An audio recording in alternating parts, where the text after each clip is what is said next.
Hello అందరికీ. Sweet potato మార్కెట్లో కనిపించిందంటే ఏదో ఒక వెరైటీ చేయాల్సిందే ఇంట్లో.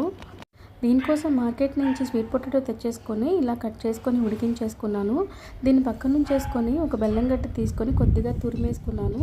ఇలా ఉడికిన స్వీట్ పొటాటోలో ఈ బెల్లం కూడా వేసేసుకొని కొద్దిగా బియ్యం పిండి, అలాగే కొద్దిగా నువ్వులు, అలాగే కొద్దిగా యాలకులు కూడా వేసుకొని బాగా కలిపేసుకున్న తర్వాత కొద్దిగా నెయ్యి కూడా వేసుకోవాలి. ఈ స్వీట్ పూరీలకి నెయ్యి కానీ యాడ్ చేసామంటే ఇంకా టేస్ట్ డబుల్ అవుతుంది. ఇలా బాగా చపాతీ పిండిలాగా కలిపేసుకోవాలి. 1 కప్పు స్వీట్ పొటాటోకి 2 కప్పులు బియ్యం పిండి తీసుకోవాలి. అలాగే స్వీట్ పొటాటో ఎలాగో తీగా ఉంటుంది కాబట్టి 1/2 కప్పు వరకు బెల్లం సరిపోతుంది. ఇలా చక్కగా పూరీలాగా అద్దేసుకొని ఇలా వేడివేడి నూనెలో వేసుకొని కాల్చేసుకొని సర్వ్ చేసుకోవడమే. ఈ పూరీలు మొహం మొత్తేసేంత స్వీట్ లేకుండా చాలా లిమిట్గా స్వీట్, చాలా టేస్టీగా ఉంటాయి. తప్పకుండా ట్రై చేయండి. నేను వేసిన 1 గంటలో ప్లేట్ అంతా ఖాళీ అయిపోయింది.